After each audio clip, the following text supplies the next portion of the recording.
In this lesson are introduction, magnet, discovery of magnet, magnetic and non-magnetic materials, poles of magnet, magnet finds directions, different types of magnets, attraction and repulsion between magnets.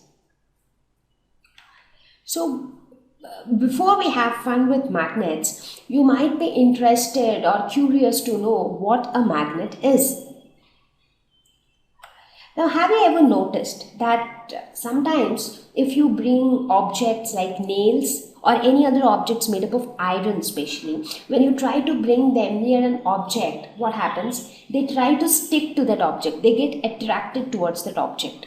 So right now you don't know what that object is, but it is like a small piece of some heavy metal-like thing. That's how it appear to be. But whenever you bring some specific metals near it, like iron nails, so these nails tend to get attracted towards that object. Not only that, if you have ever noticed a magnetic compass, this is a small dial which looks almost like the dial of your wristwatch, but it doesn't show you time. Instead, it tells you directions, that which is north, which is south. So it has a needle within it, and this needle points in the directions. So what is this needle? How does that needle detect directions? So these are interesting stuffs. Think of a screwdriver. Have you ever seen a screwdriver? You must have. It is something which is very commonly kept in houses because it helps you to screw and unscrew little stuffs in your house. So if you look at the tip of the screwdriver, so there is some magic at the tip of the screwdriver that whenever you bring these kind of objects like iron nails near it, they tend to get attracted towards it. Think of the doors of the trains, not all the trains, of course, but mostly the metro. So if you have ever been into the metro in Delhi or Calcutta or Mumbai, so in the metro trains, you would see that how the doors get closed. The doors get closed on their own. There is something due to which the two doors get attracted towards each other as they come nearer. So not only the doors in metro trains, but in a lot of other places. For example, when you look at the refrigerators or even the glass doors in many companies or malls, you see that they tend to get the two sides of the door, when they come nearer, they tend to get attracted to each other. So wherever you are seeing these kind of attraction, there is no magic. There is a simple science behind it. So you talk about the CDs or you talk about the fridge magnets. So have you ever seen that there are some small objects, maybe some cartoons or some pictures, and whenever you take them near the surface of the fridge, they stick to the fridge. So we often call them as fridge magnets. So why do they stick to the body of the refrigerator? What special is there behind these objects?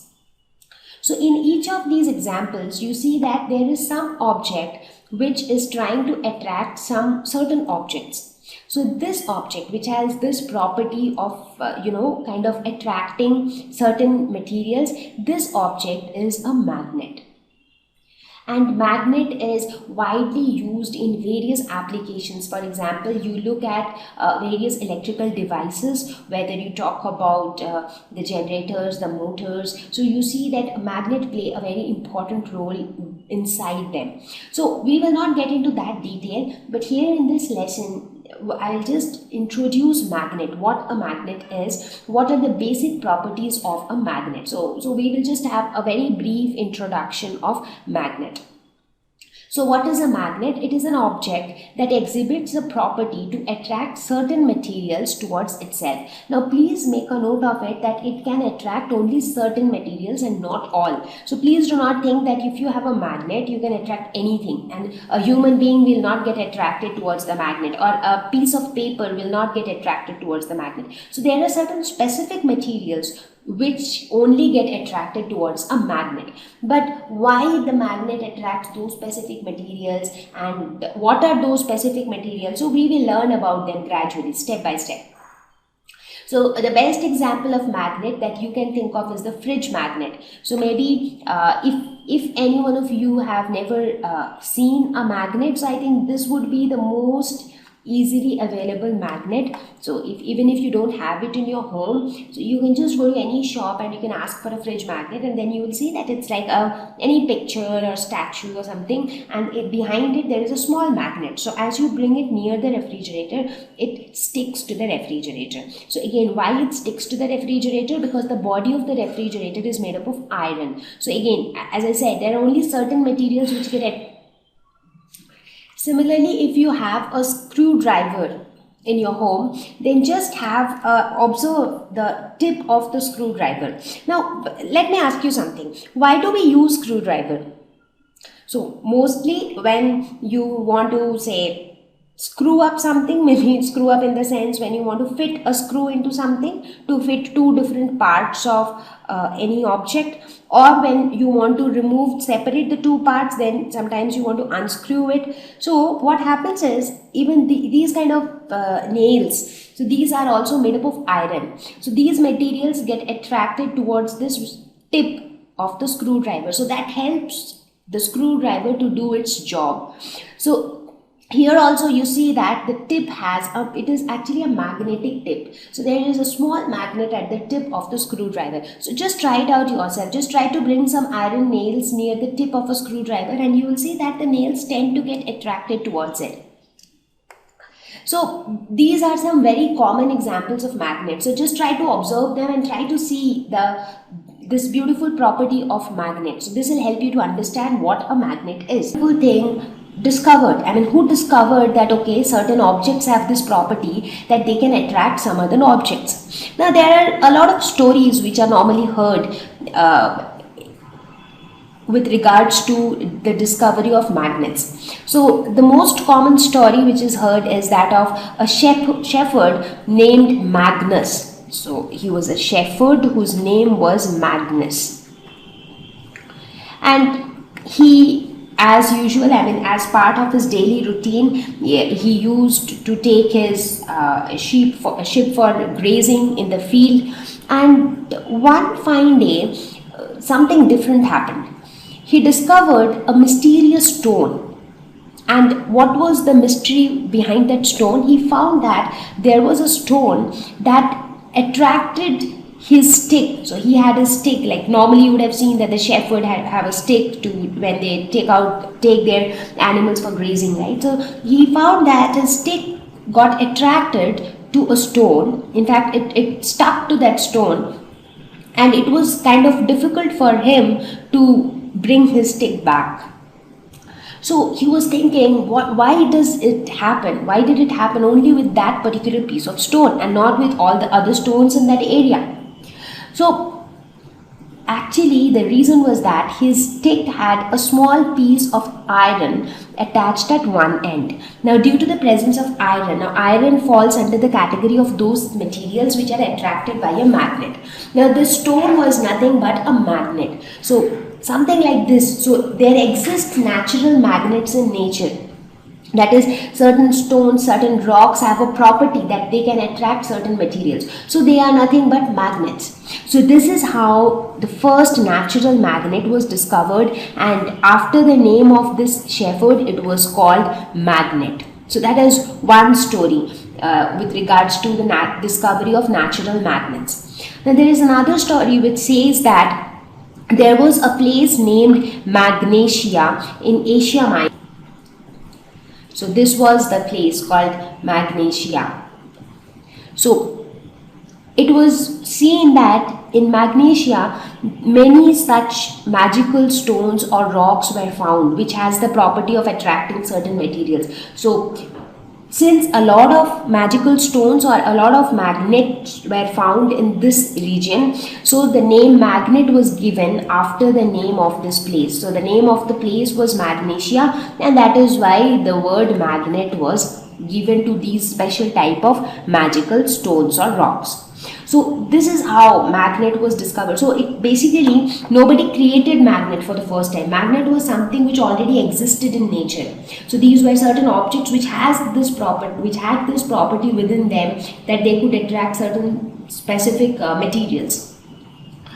Now, today, what we see as magnets are, there are many different types of magnets which we see around us. Now, they are available in different shapes and sizes. Now, it is not only the natural magnets which exist today, even artificial magnets exist today. So, today we also know how to make a magnet. So, we can create magnets. So basically we have natural magnets which are like the rocks with these kind of magical properties which exist in nature on their own, and the other set of magnets are those which are created by us, and they are the artificial magnets. So when you talk about these magnets which exist in nature, these are nothing but the natural magnets. On the other hand, when we talk about magnets of various shapes and sizes, for example, this is a bar magnet.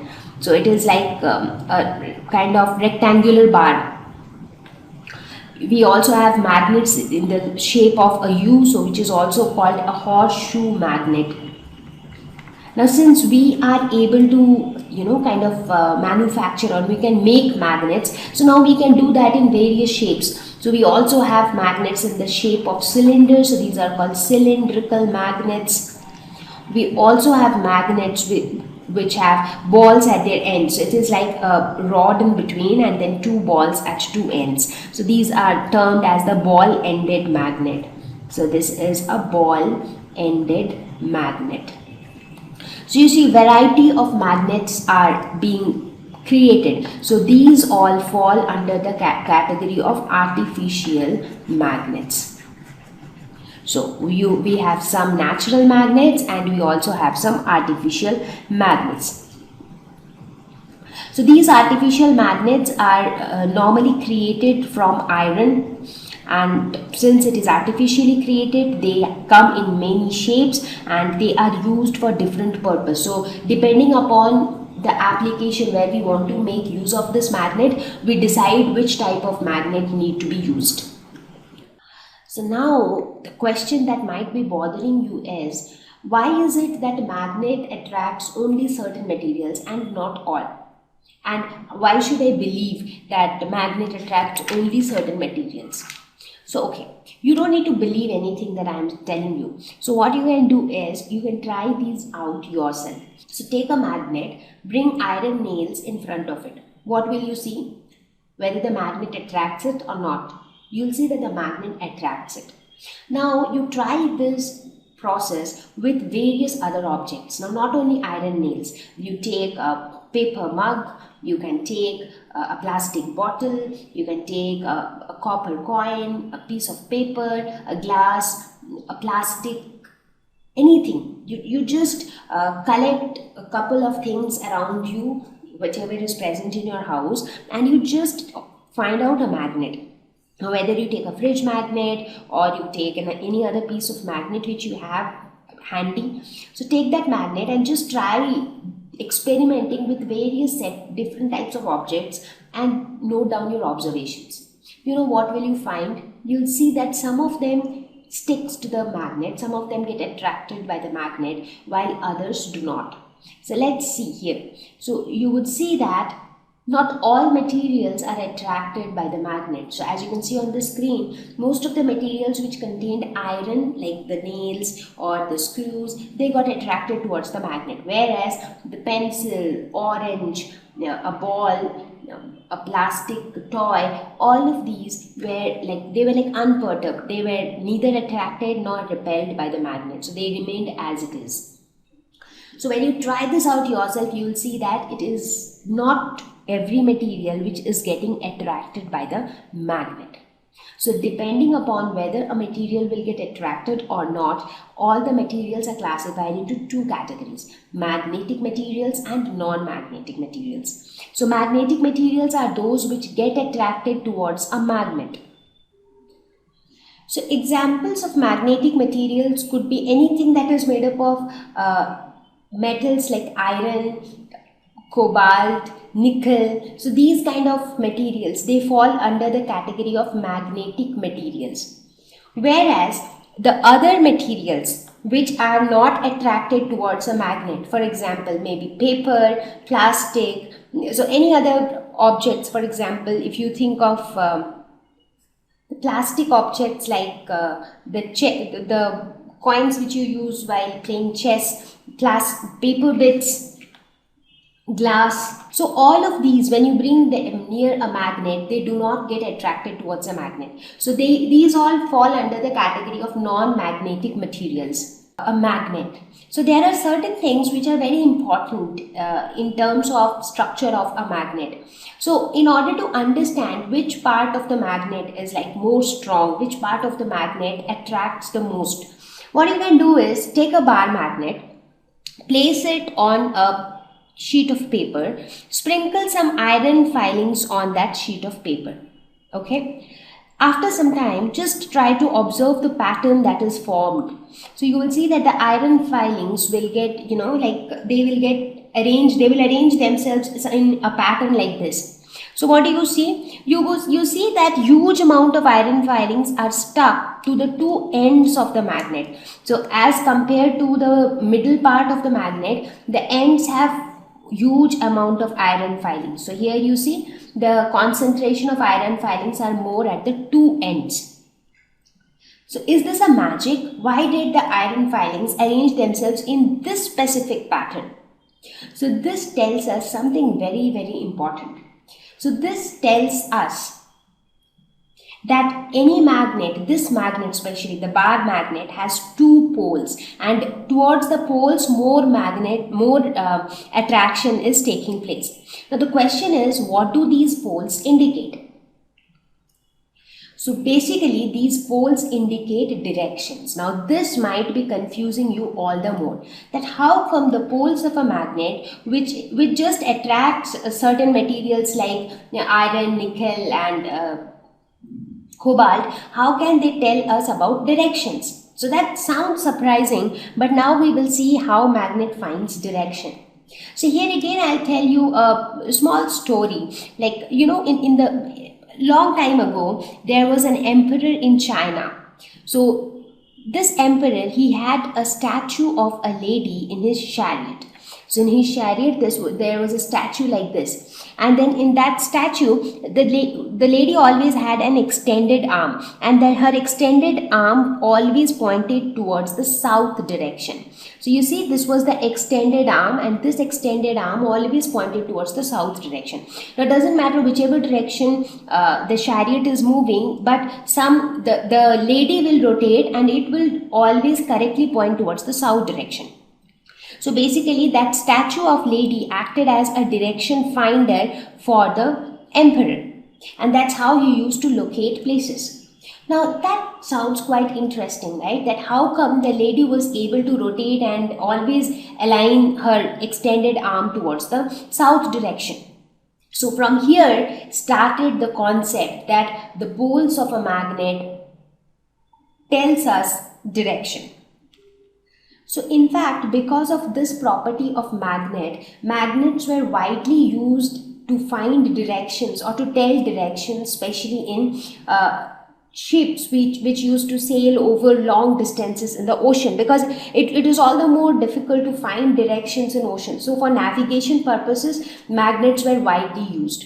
So this property of magnet was like very surprising, and it was very significant at the same time. So now we will go ahead and we will look at some of the very basic properties of different magnets. So let us start discussing about some of the basic properties of bar magnet. So just to keep things simple, we are using a bar magnet throughout.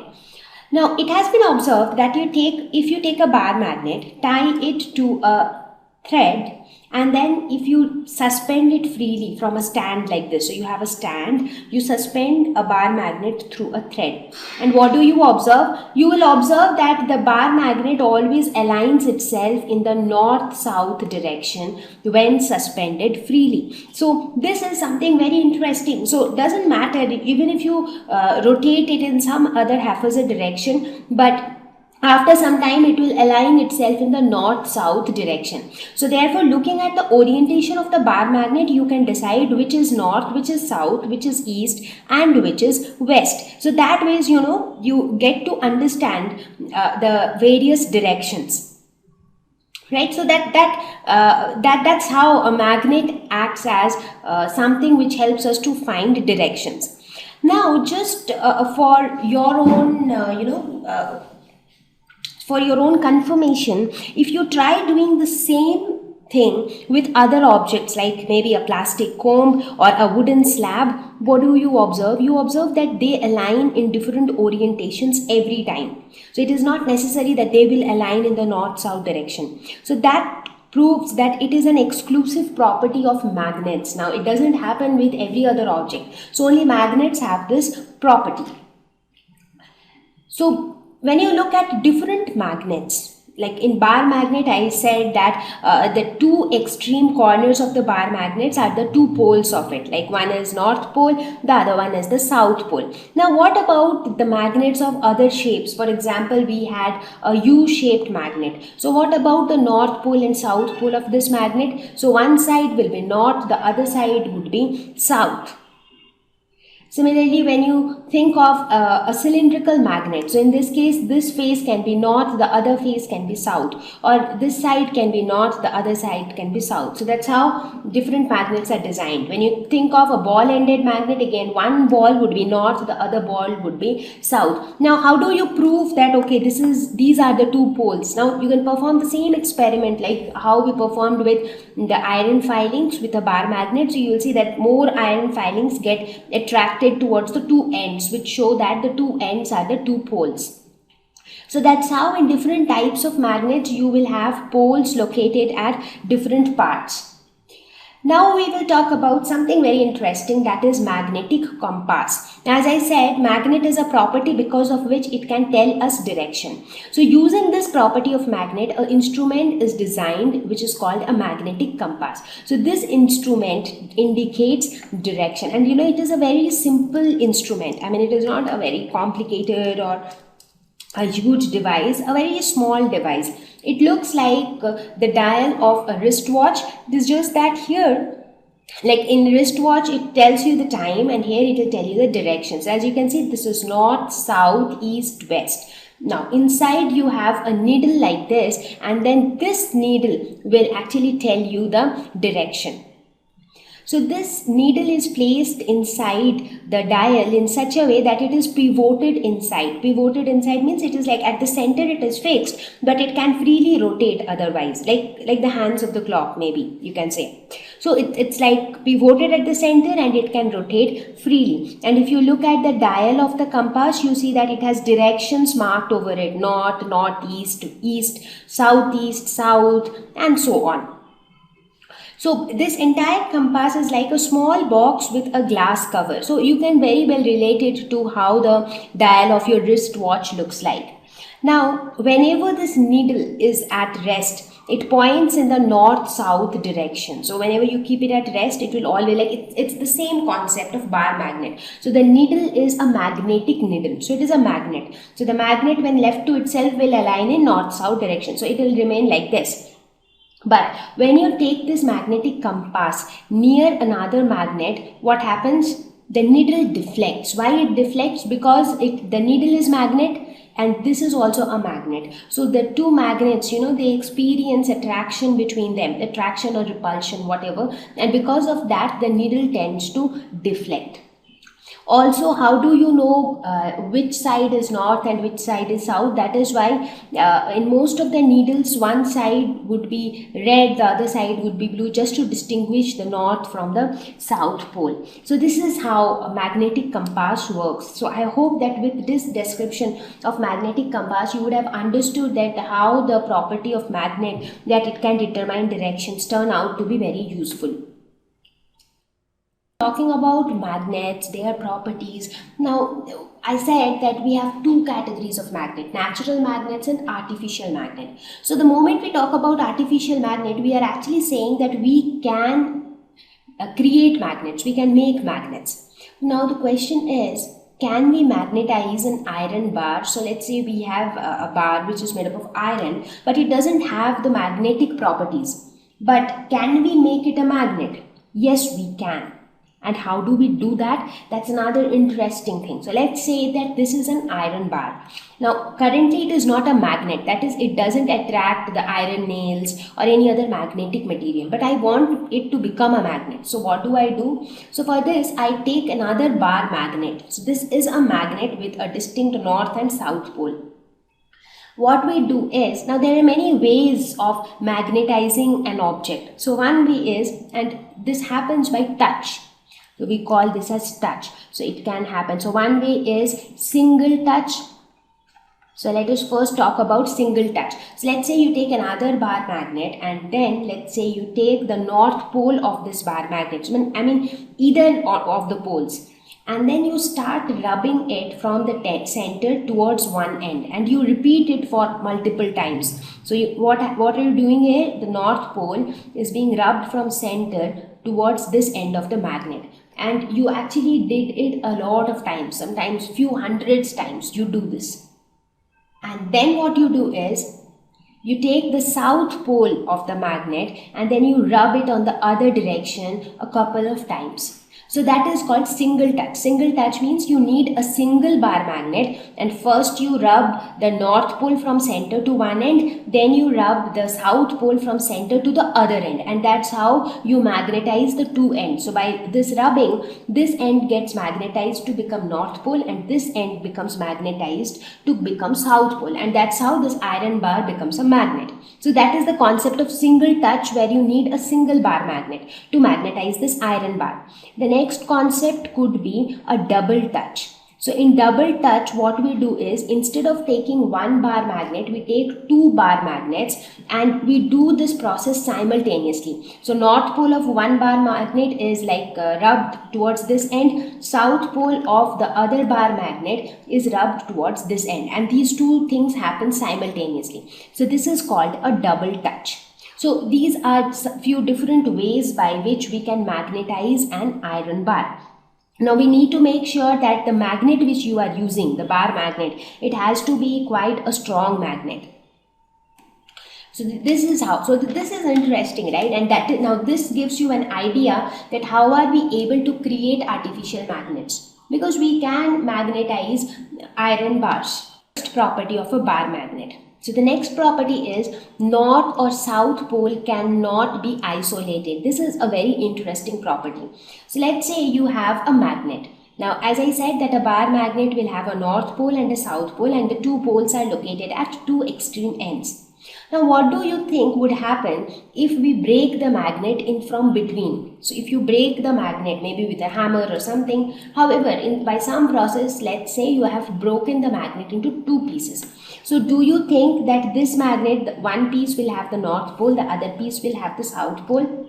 That is not the case. So when you break this magnet into multiple pieces, so you see, like here, this entire magnet has been broken into 5 different pieces, and each of them is a magnet. So we can never isolate a north or a south pole. So every time a north pole, we will have a corresponding south pole, and vice versa. So even if you break a magnet into 10 pieces, so each of those pieces would be a magnet. So each of those pieces will have a north and a south pole. So this is another very important property of a bar magnet.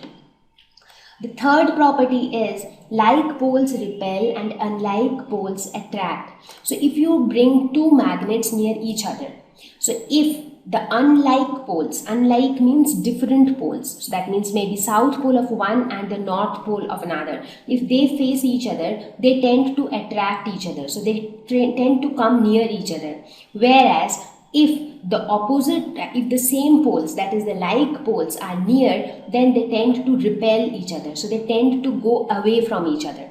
So it is like when the two things are different, so south and north will always attract each other, whereas south will repel each other, north will repel each other. It is something like this, north and north, so they will tend to go away from each other. Similarly, south, they will tend to go away from each other. But whenever it is north-south, they tend to come near each other. So that's about the attraction and repulsion between different poles of magnets. So this is again a very important property of magnet. Now, it is very important that we take proper care of magnets, otherwise the magnet will lose their magnetic property. So what is the most important property that a magnet has?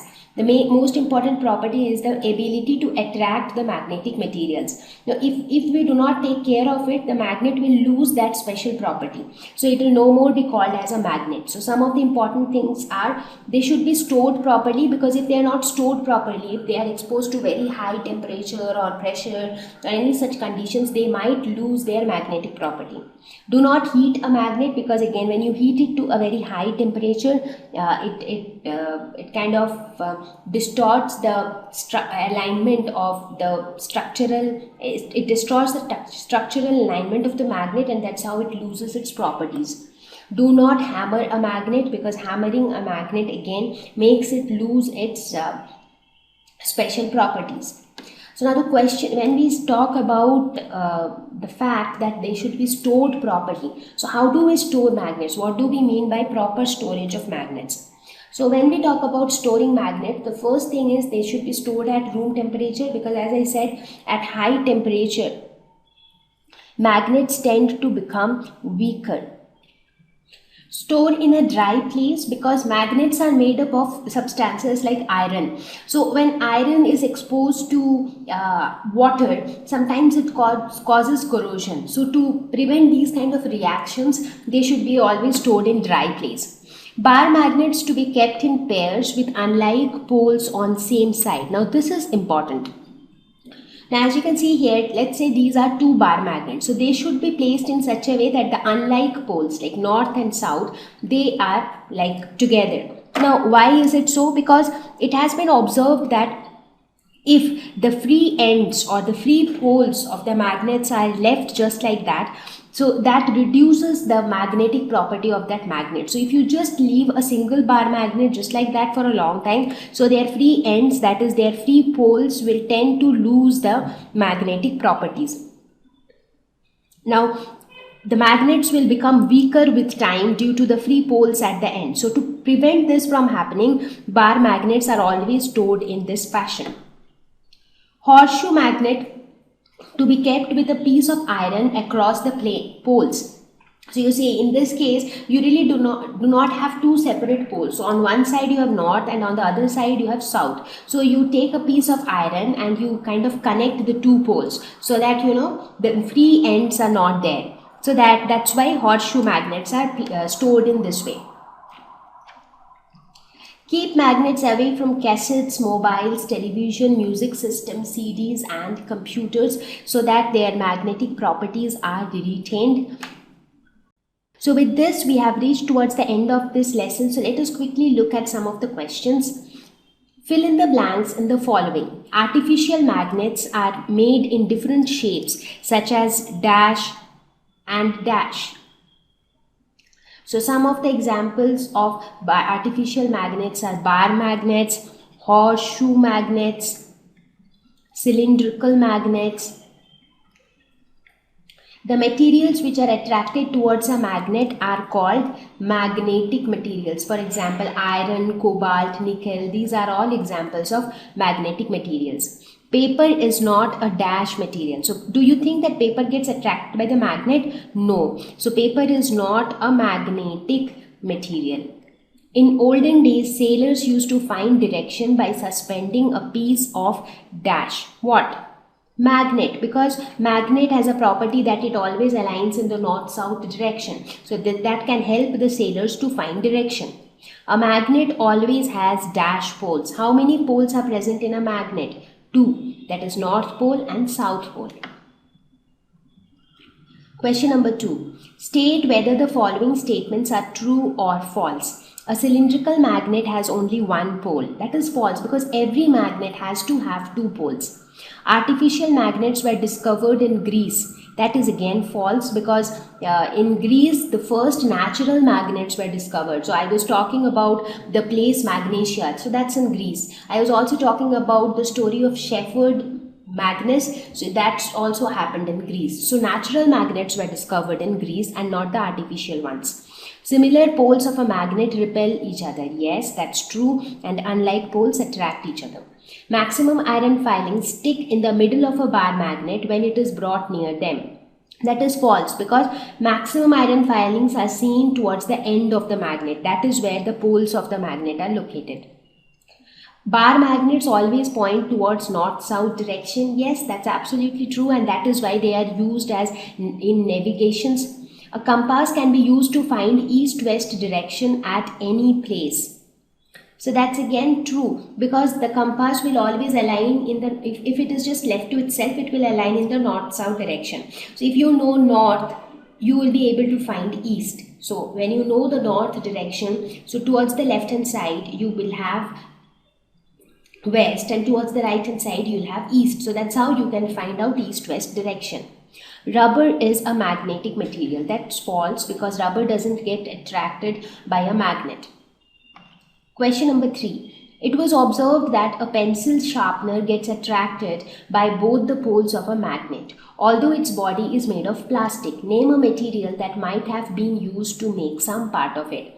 So all these part of the sharpener is made up of plastic, but when you look at the blade of the sharpener, so this blade is made up of a material like iron, and iron is a magnetic material. Therefore, it gets attracted by a magnet. Question number 4. Column 1 shows different positions in which one pole of a magnet is placed near that of the other. Column 2 indicates the resulting action between them for each situation. Fill in the blanks. So when north and north poles are near, what will happen? Repulsion, because like poles repel. So please remember this, like poles or similar poles repel each other, and unlike poles or different poles always attract each other. So if you want to have attraction, then north should face which pole? South. Similarly, when south faces north pole, what will happen? So when south faces north pole, there will be attraction. So repulsion will happen when south faces south pole. Question number 5. A bar magnet has no markings to indicate its poles. How do you find out near which end is its north pole located? So what we do is we just tie that bar magnet to a thread and suspend it freely from a stand. Now when suspended freely, it always aligns itself in the north-south direction. So looking at its alignment, we can find out which end is its north pole. An iron strip, how will you make it into a magnet? So basically this iron strip doesn't have a north and south pole. So to magnetize it, we take another bar magnet and then place one pole of the bar magnet at the center of the iron pole, and we keep rubbing towards one end of the iron bar. So this, like from the north pole is rubbed from center towards one end. Similarly, the south pole of another magnet will be rubbed from center to the other end, and that is how we magnetize the two ends of the iron strip and it becomes a magnet. So there are two different strategies by which we can do. One is single touch, the other is double touch. So in single touch we make use of one magnet. So first we rub its north pole from center to one end, and then we rub its south pole from center to the other end. And in double touch we make use of two magnets, and simultaneously we rub north pole of one magnet and south pole of another magnet from center to the two ends. And we repeat this process of rubbing quite a number of times. Only then magnetization happens. Question number 7. How is compass used to find directions? Now the compass has a magnetic needle inside it. So the needle has a red end and a blue end, which denotes the north and south direction. So if this needle is left to itself, it will always align in the north-south direction. So if you know the north-south direction, you'll be able to find out the other directions,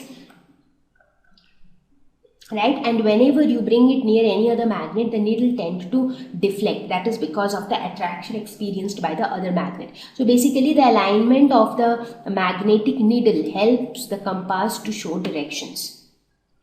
Question number 8. A magnet was brought from different directions towards a toy boat that has been floating in water in a tub. Effect observed in each case is stated in column 1. Possible reasons for the observed effects are mentioned in column 2. Match the statements given in column 1 with those in column 2. Boat gets attracted towards the magnet. So if boat is getting attracted towards magnet, attraction always happens with unlike poles. So that means they both have different poles. So what could be the possibility? Now boat is getting attracted to magnet, so magnet doesn't attract all materials, it attracts only magnetic material. So that means boat is made up of magnetic material. So this would be for the first one. Boat is not affected by the magnet. So that means the boat is not made up of non-magnetic material. So in that case, the magnet will not attract it, or neither will it repel it. Boat moves towards the magnet if north pole of the magnet is brought near its head. So what does this tell us? This tells us that the attraction happens when the north pole of the magnet is brought near. So now the north pole will always attract the south pole. So that would mean that the boat is fitted with a magnet with its south pole towards its head. So this would match to this. Boat moves away from the magnet when north pole is brought near its head. Now, since it is moving away when north pole is coming near, that means the boat also has a north pole. So this would match to the first one, that is boat is fitted with a magnet with north pole towards its head. The last one, boat floats without changing its direction. So it doesn't change its direction at all. What does that mean? That means the boat has a small magnet attached along its length, because the magnet will always align in the north-south direction. So that there will be no change in direction and it will always remain aligned in that direction. So with this we have reached towards the end of this lesson, and I hope that this lesson on fun with magnets brought fun to your life. You would have got to know what are these magical substances, why this attraction happens, and what are the basic properties of magnet. So just try to look out for magnetic materials in your house. Just try to experiment out with the magnetic compass, and I assure you that it would be fun and it will be great learning as well. So hope this lesson would have helped you. See you all in the next lesson.